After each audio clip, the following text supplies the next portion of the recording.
We were really hoping that Jennifer was going to be a redhead because we had this whole thing about the redheads versus, they call themselves the Greys. That is not me. Then she turned out blonde, so it didn't quite work out. Yeah. But I'm told you have some strawberry in you and some Scottish heritage. Okay, cool. So you kind of count. But I am so excited about this panel because we're going to be talking about the next 5 years in health technology. And I think this is, when we talk about AI, people have said, and I think it's right, that what we're going to see in the next 5 years is we're going to see incredible progress, but probably the biggest gains that we'll see will be in the next 10, 15, even 20 years. But we're still bracing ourselves, I think, for some big changes ahead. So to that point, I'd love to kick off a question to the panel, and we'll start with Jennifer on my right, of just what do you think we'll see in the next 5 that could actually feasibly happen in 5, not 10, not 15, that will have a very real impact on the system, including the providers and patients? Absolutely. So within my crystal ball, based on some survey data, I'll add as well, I have a strong feeling, and again, based on survey data, that what we're going to see is a true engagement with AI, particularly when it comes to patient engagement and enablement. We see that time and time again as one of our top use cases in some of our survey data. And I think that is very timely, right? We've heard this morning a lot of context around kind of data overload, right? And what are we going to do with all of this data? How are we going to empower our patients and our providers to actually glean insights that can produce higher quality of care and a more satisfied, engaged, and empowered patient. And we're seeing a variety of use cases everywhere from, AI bots and symptom checkers related to call centers, all the way through to more hyper-personalized care plans driven by care coordination and care managers. So again, I think we're going to heavily lean into that, knowing that that essentially is going to be a long-term driver, hopefully, if we do it correctly, of cost savings and improved overall health for our patient populations, and especially since we know we, particularly here in the US, have an increased aging population, right? So now there's a big emphasis related to aging in place, right, and care at home. So again, I think there's other technologies outside of AI, such as hybrid care, remote health monitoring, care anywhere initiatives, that again are going to help us address some of those access issues while also keeping that individual engaged with their healthcare provider.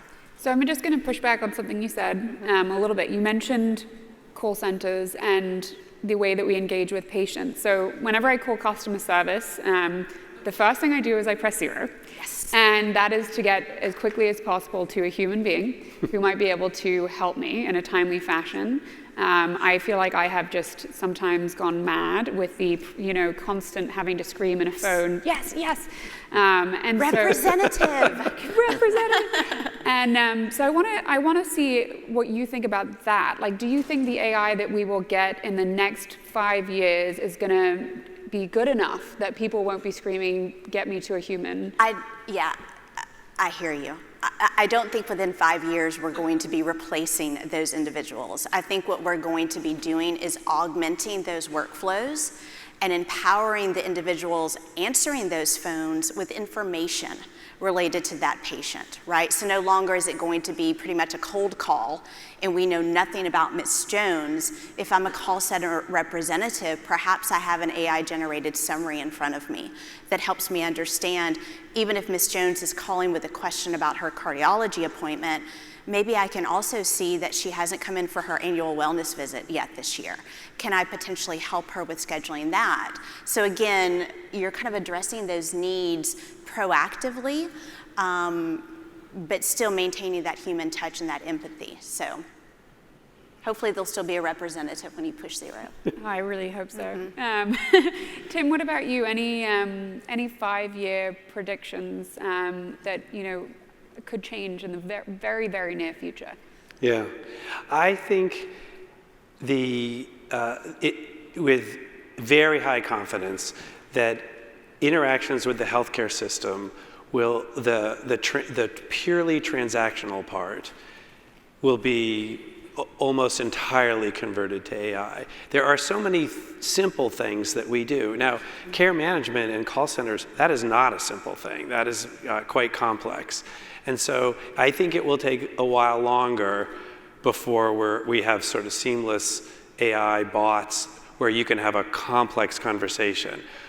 But we have to remember that 30–40% of healthcare transactions, and I mean like an encounter with the healthcare system, are just you have a task to perform and we just want to get it done, open table, scheduling, like all of that it has been coming for a while and now it's just accelerating. But then I want to go to what will be so the experience now for people with their doctor is, the doctor sitting, typing, and then there's the ambient, which is the computer is listening. I will just say that is fantastic and transformational, as the wonderful video that we saw showed, less pajama time. But that system is not actually going at the core of what it is that doctors do, which is to diagnose and treat. And it was interesting because Aldo's presentation started to just get into that a little bit, like in very narrow use cases. But I'm absolutely convinced that within 5 years, when you are going to the doctor, there will be a third cognitive entity in the room with you. And a lot of the conversation will be, well, what does that intelligent AI say? And so, but importantly, it won't be a conversation between you and that intelligent AI, as you were talking about. It will be a conversation where there is an agent making recommendations that will enter the conversation between the physician or nurse and the patient. And I am quite sure that when you go to a doctor in 5 years, that will be occurring. And do you think that on either side, the patient side, the provider side, we will see some period of just resistance absolutely. to this? Especially, I'm thinking about the provider, because we all know that not every provider, not every doctor graduated at the very top of their medical school and is the absolute best in the field. But it's hard to say that to somebody, and yet we as patients want that evenness in the experience that we get, and we want the best doctor. So how do you, there's ego there. So how do you then say, okay, you're going to have to work with this AI input? I think that's essentially what you mean. And then for a patient to then, start to adapt to seeing that the diagnosis that they get, the treatment recommendation, is a product of these dual inputs. Yeah. So actually a fantastic, if you're interested, this past Wednesday there was a real shot across the bow published in the New England Journal of Medicine on the downside to doctors of AI. Walking through the argument in much more detail. It was about employment law, really. And it goes into quite detail about what does it mean if there is a computer in the room with the doctor and the patient, which is recommending diagnostic and therapy, and at the same time measuring whether or not what the doctor did was in agreement, concordant with what the computer said. That information has never been available before in from the room of the patient encounter. And what does that mean for a doctor? That is, I would just say, as a doctor, sort of deeply disturbing. I think the next 5 years, there's going to be a lot of work to work out exactly what that means. Who owns that data will become quite important in that conversation. But I want to just stress the fact, I used to be worried that this would be so difficult for doctors that they wouldn't adopt it. I'm no longer worried about that. The access to care issues that are growing, that are worldwide, patients are going to insist that their doctors use this. So there are going to be two kinds of doctors in the world: the doctors that resist this and the doctors that embrace it. And I will say there will be a movement over time. It's going to take time. As Terry said this morning, this is about culture and changing culture, which is very difficult. And there will be a movement toward the supplementing of your physician's judgment with choices presented by a decision support tool. Just a quick straw poll in the audience. How many folks here have used ChatGPT or one of the LLMs to type in symptoms and see if you can get a diagnosis? So that looks like it's about 2/3 of the room, if not more. So to your point, it's happening, it's upon us, and the next question is, what do we do about it? Yeah. Love to throw the question over to the folks from InterSystems, Scott, Don. This future is here. If I could, contradict Tim a little bit. Oh, love it. We want, all right. Okay. Yeah, I know. We want a spicy panel. So you mentioned the Gen AI, like ambient, hasn't been applied to the core of what a doctor does. But I think that's okay so far, because there's a lot of non-core things that doctors do around the administrivia of healthcare. And I think if we can, at least for the next couple years, the next 3 of the 5 years, really take a bite out of the administrative aspects of being a clinician, I think that would be huge. And ambient is nice to just get, if you're not aware of this, you sort of record the physician office visit and it documents it. But if we can sort of get that to drive orders and medications and follow-up visits and that sort of thing, like complete that whole administrative flow of the next steps, I think that would be terrific, from a workforce point of view, burnout, all that good stuff. And I think it would be trust building. And then I think we can go to that next step on the ladder, which is helping physicians make better clinical choices and getting at that core. So I'm not as frustrated as you that we haven't quite got at the core. I am as optimistic as you, but I think the administrative stuff is kind of easier tasks perhaps, safer tasks, more trust building. Mm-hmm. And I think if AI is kind of walking up a 12-step, to the second floor, I think this is a good first step, to really deploy that widely, and then get into some of the clinical decision making. That's the way I would think about it. Absolutely agree. Sorry. That isn't much of a fight. Well, and since I'm sitting between them, I won't cause any controversy. But, I think that in the administrative side, kind of like Don, and we saw this morning, we see everywhere, there's more demand than supply for care. And so I think real opportunity, and what we'll see in the next 3 to 5 years is an expansion beyond core clinical and diagnosis data into other lifestyle factors, data that's available or that patients will make available, so that in retail and financial services, they talk about customer 360. It's kind of the same thing. So how do I have a relevant conversation with a patient when they're not sick, when they're not in some acute situation, and use that as a way to create a better lifestyle, certainly more proactive kind of management. And hopefully the accuracy leveraged by AI will cause you not to have to keep hitting operator, operator, operator when you call, because the messages will be relevant and they'll be encouraging. And I think the great presentation we had earlier from Adol Faisal looked at that as well with the ovarian cancer example and the grocery cart. And then I was just kind of Googling away over break to learn more about this. And it sounds like there's also, you can combine that with information about the pharmacy as well, because you may also be going and picking up more pain medication as you're having these abdominal symptoms that could be an early warning sign.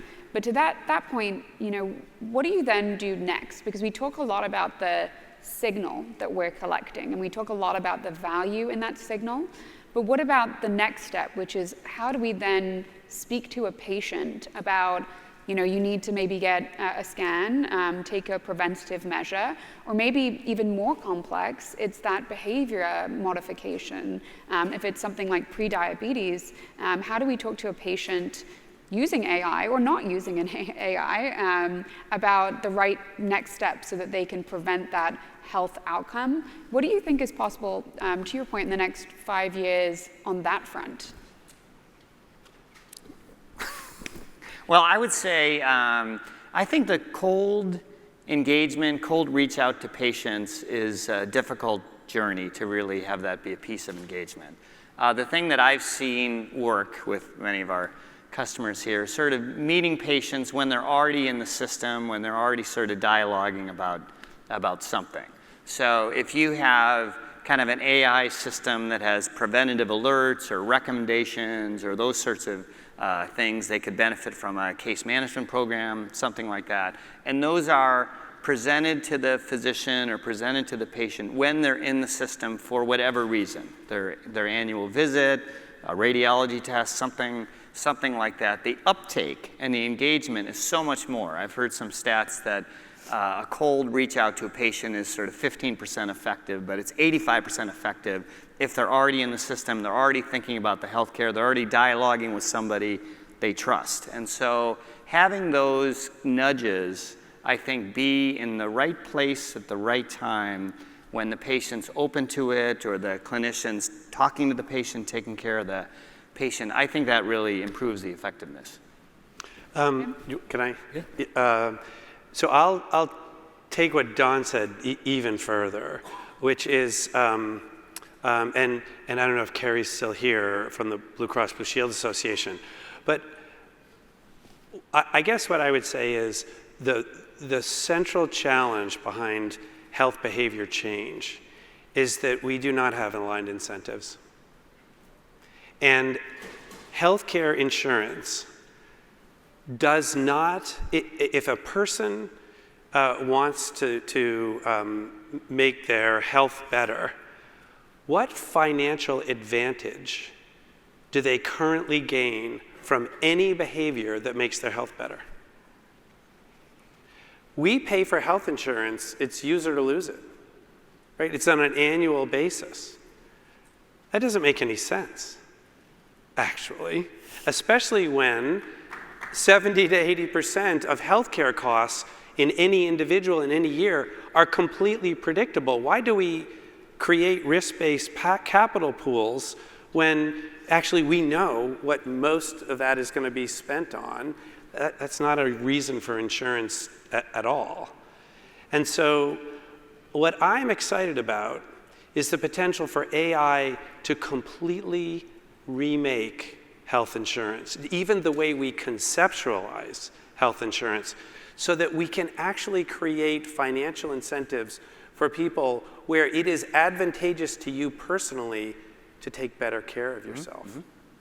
I mean, that would be remarkable. And I think actually the reason why our current insurance is structured the way it is because not because people don't know its limitations, it's because executing is so complicated. Well, that's exactly what AI allows you to do.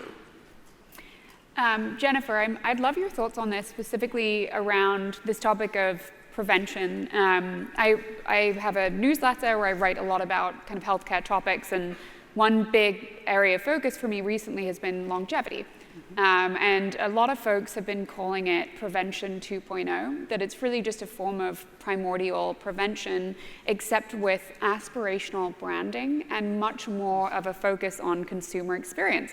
I actually think this is kind of spot on as an argument, and have tried a bunch of these things myself, and I think it's fascinating. You take the Gnau scan, which I recently did in Sweden. It's the Spotify CEO's new healthcare company, and they have a wait list of 100,000 plus people trying to get this scan, and yet we see in this country that people are not going to primary care visits that are free, covered by insurance, and the scan is something like £300-400. So how do we get to this place where on the consumer side, we're creating these aspirational experiences that people are actually using?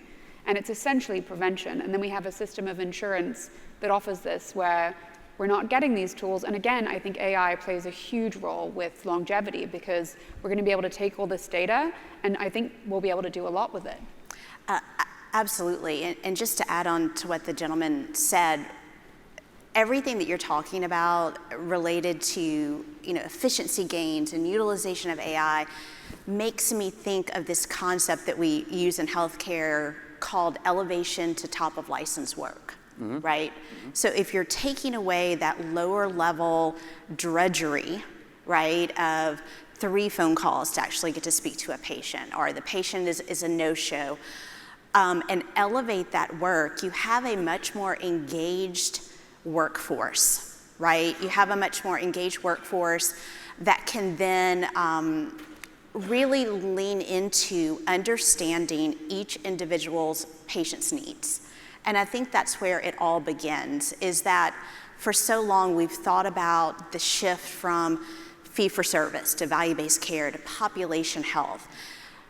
Now we're starting to figure out that just understanding our population is not enough, right? We really need to think about the individual and that patient of one and addressing things from a very holistic level. So thinking about medical, behavioral, social, so understanding social determinants of health, potential barriers. So again, like I just said, if we have a patient who we're unable to contact, they're not answering their phone, they're not showing up to their visits, they're not getting their annual mammogram or whatever screening they need to be getting, what if our data shows that that individual has transportation issues? What if it shows that they are maybe in a 5G desert and they don't have reliable cell phone service? If we understand that information and then can proactively reach out to that patient and offer access to care in a different way to, again, promote individualized engagement and empowerment and even education, I think that is one huge step forward to getting an engaged audience and a loyal patient who is then going to understand the relevance of all of those healthcare screenings. And I think too, it's a shift in mindset. Patients, we're all patients, right? We all want to do the right thing. We all want to be as healthy as we can be for our families, for ourselves. We want to work. We want to be productive members of society. However, there are varying degrees of education and engagement levels out there today. And I think the first step is us kind of taking away that stigma that just because a patient doesn't show up for a visit means that they're uninterested in being empowered or educated. That absolutely is not true. And I think it's on us in the healthcare system to find better ways to reach out and better ways to garner engagement. And part of that is through, I think, understanding the data around that individual patient and using that to empower each and every individual who may be touching that patient, no matter whether they're an acute inpatient, they're in a rehab facility, or they're just trying to understand their benefits and their enrollment dates for insurance. Yeah, I would, if I can add. Yeah. I mean, there's that dichotomy in your question, because it's quite obvious that all of us really care about our health. Healthcare is the most Googled topic by far, by anybody. But the fact that they're not showing up for GP appointments or getting mammograms, somehow they're not demonstrating it in the way we think of healthcare. So why would that be? The two reasons are one you just mentioned, which it's more difficult to get into that annual visit than we think. And the other might be that patients don't see value in the kind of experiences that we deliver as health systems.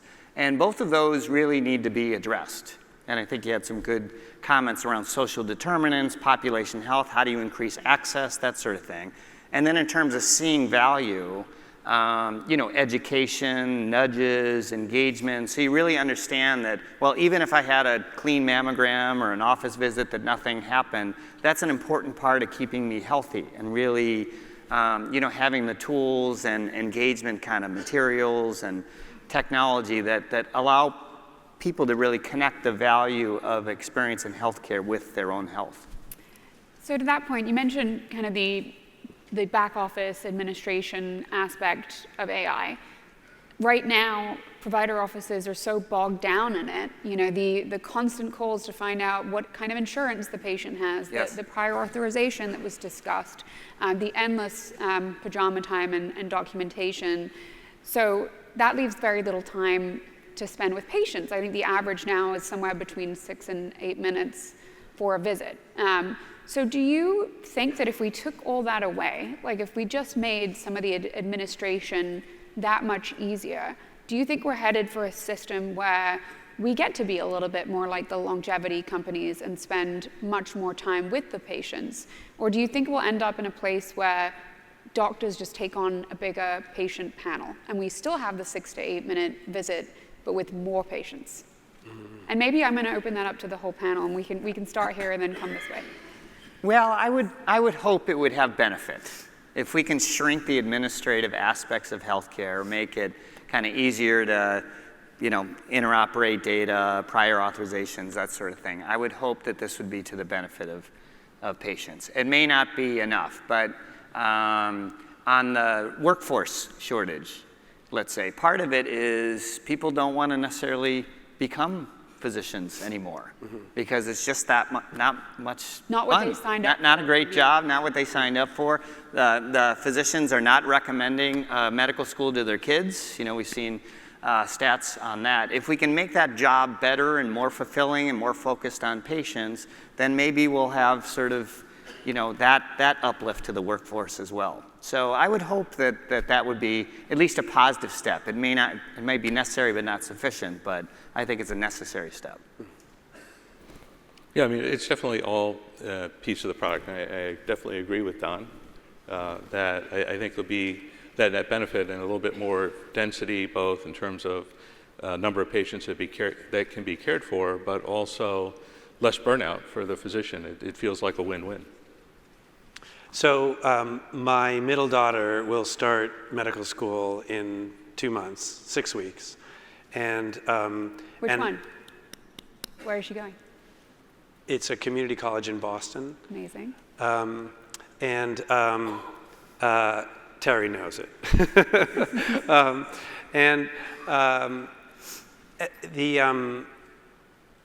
I just want to say, I'm not one of those doctors who's not recommending. I think the honor and privilege of being asked to relieve by someone and them trusting you to relieve their suffering is potentially one of the most satisfying and impactful things that you can do with your life, and that will not change. That will not change because of AI. How you spend your time in that job will change dramatically, and I'm a booster. I'm a proponent. The cognitive load associated with the patients that it would take me literally hours. I'm supposed to read every chart before I see every patient. That stopped becoming possible about 20 years ago. And the burden of and the anxiety of there's some key thing that's buried in there that I don't know about, and that has actually risen up in my professional life because I didn't see something in a family history note that was buried on page 1020. And so I'm excited for the potential to reduce the cognitive load and have the interpersonal interactions of someone who is experienced with sickness, because that's what you do in the job, and being able to relate to the individual in front of you from your experience with other patients and apply that to the situation on a human-to-human basis. I can't see that going away. So let me ask you a little follow-up there before we throw the question to Jennifer. So right now it seems like we mostly want medical students who come from biochemistry backgrounds. In the States, it's pre-meds, people with a background in maths, and a lot of STEM. Because the job used to be about a lot of rote memorization and skills that are much more grounded in maths and science. If AI is doing so much of this work, doing the summarization, can pass the research at a speed and level that no human ever could, and that the job becomes much more about that human interaction, why not find medical students out of philosophy and history and just a totally different set of backgrounds that potentially sets them up to be extremely empathetic, and maybe even looking for resilience as well. Tell me a little bit more about how you see that shift happening in the next 5 years.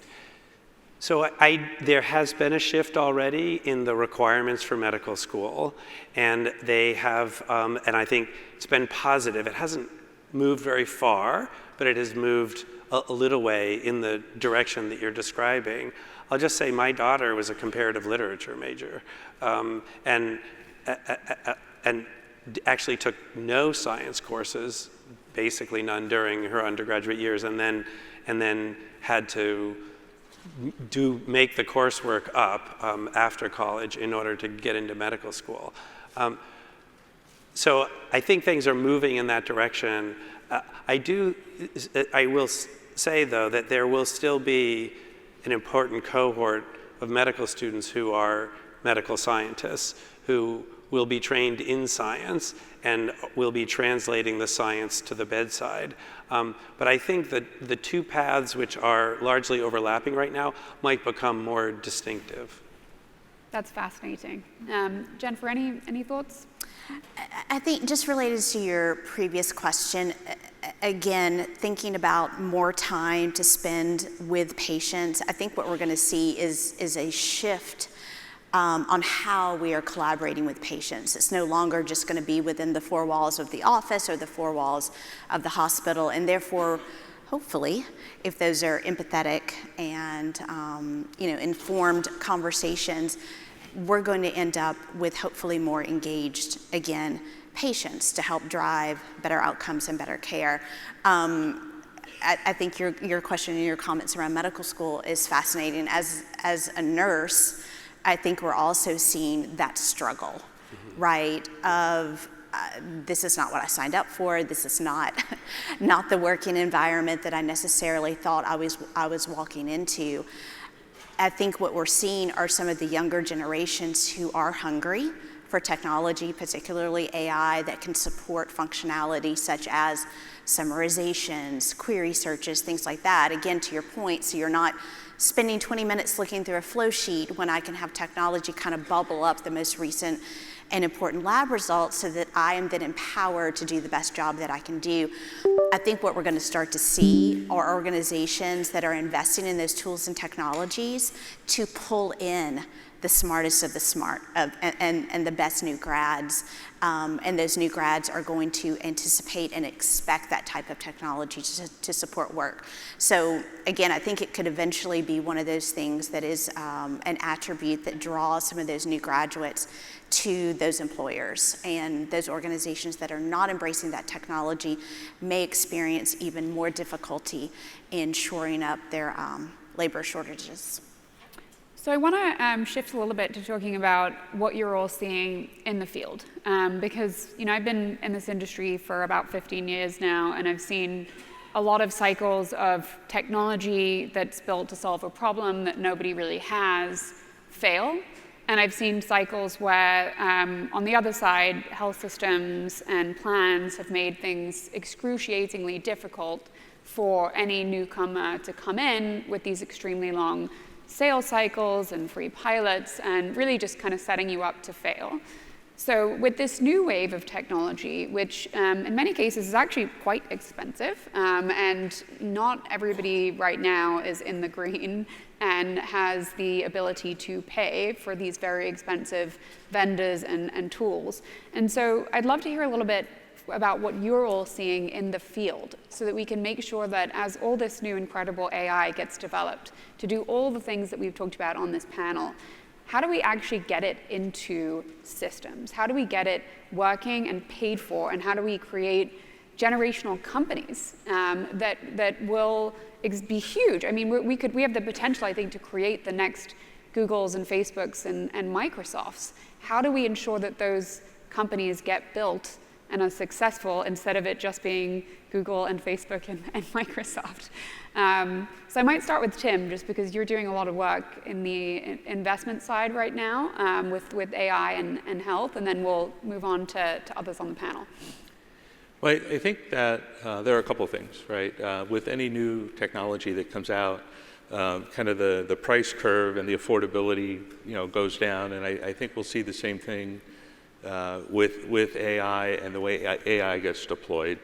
And certainly early on, everyone's kind of playing around and excited about the technology, and then there's kind of this disillusionment that Gartner calls, right, of, gee, I didn't get any ROI, but I spent all of this money. I think that AI is transformative enough that we'll get through that gap pretty quickly. And a couple of things are happening, right? It was a few months ago when DeepSeek announced this new model that they built for, a fraction of the cost of OpenAI, and accuracy is really good. And people were surprised by that, and they shouldn't have been, because that's what happens when you're in a heavy cycle of innovation. So I think the cost side will start to normalize a little bit better. I think there's also an opportunity for AI to help make AI better. And what I mean by that is, we heard this morning, and everybody's worried about hallucinations. So getting clean quality and lots of data into these models to reduce hallucinations is extremely important. And one of the hardest things to do, and this has been the same for 50 years, the hardest thing to do is get access to data and understand that data. It generally takes human beings, which are expensive, time-consuming, and that kind of thing. Why not use AI to evaluate all of these different data silos that you have available, and kind of automate that process where AI is actually driving better accuracy for AI? And I think you'll see some of those things happening as well. And Scott, where do you think we are in that hype? You mentioned the hype curve, hype cycle. Do you think we're in the disillusionment now? Well, yeah, according to the people that manage the hype cycle, we're still kind of at the peak of inflated expectations. And it is the first technology ever that debuted at the peak. That's how fast it's happening. And I think it is just that transformative. Yeah. I think the trick to AI success is it's not just about AI itself. I mean, I think that there's going to be a ton of innovation there, but there are other legs to the stool. Like, I'll give you a quiz question. So Professor Faisal's first case was in Wales, where there was administrative events plus zip code, gender, age. You could predict admissions. Why was that study done in Wales? And could it have been done in another country? It was done in what he mentioned in the beginning. Do you have an answer? I was going to say more centralized health. Yeah, all the data was records together. So it couldn't be done in other places. The ovarian cancer shopping case, those 150 women were loyal to one grocery store. So all the data was together. If they used multiple grocery stores, that AI model wouldn't have worked. Neither of those models. So Tesco AI is just that good. I just say? have to give a shout out to Tesco, because it's that good. It's worth going there all the time.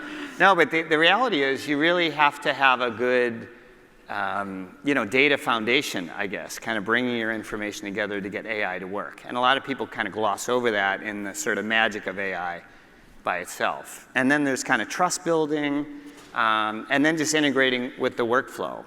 Having kind of small startups that create a cool little tool that doesn't really make it easily to the eyeballs of the user integrated into their experience will have a hard time being successful. So I think the innovation in AI needs to be coupled with good approaches and innovation in these other areas to make the whole package successful.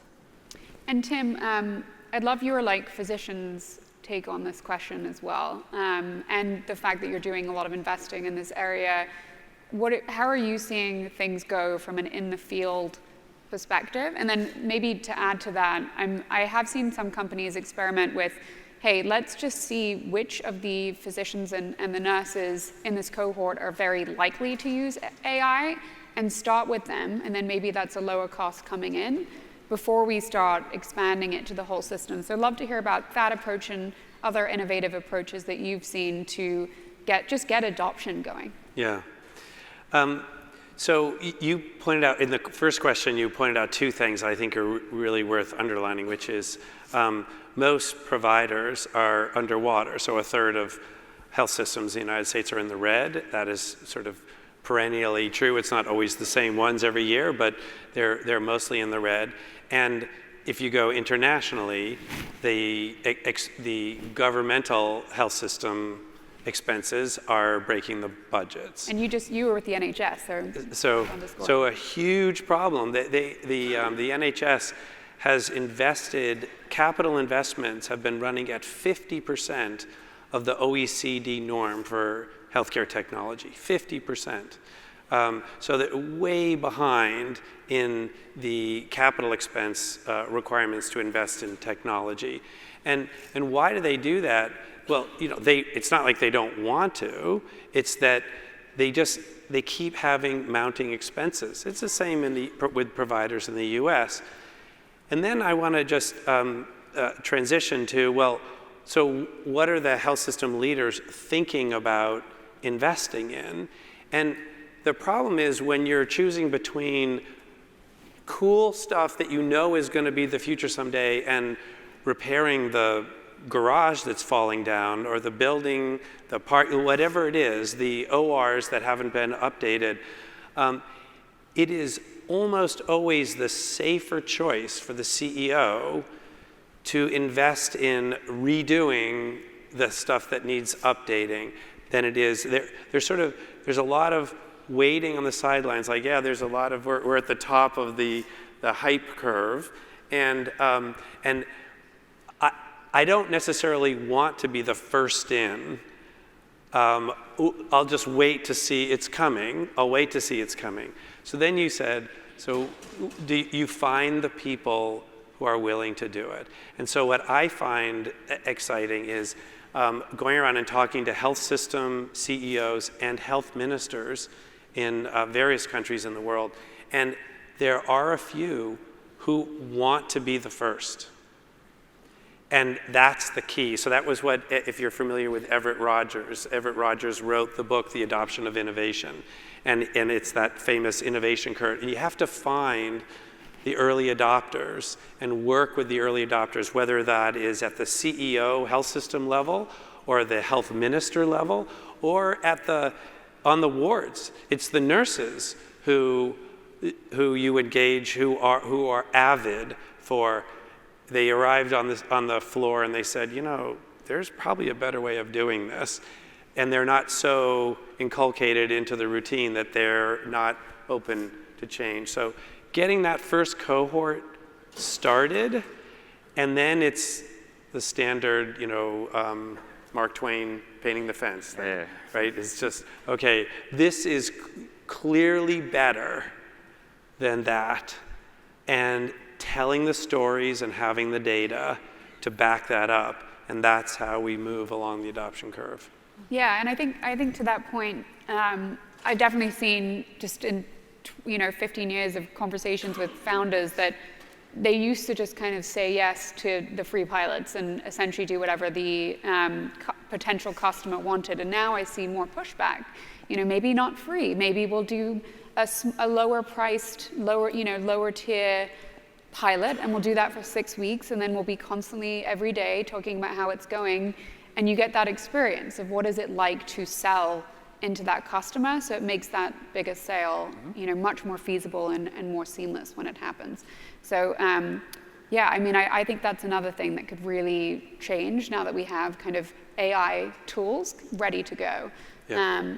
What are you seeing in the field in terms of just this challenge that we've had for a long time of getting this innovation to be adopted?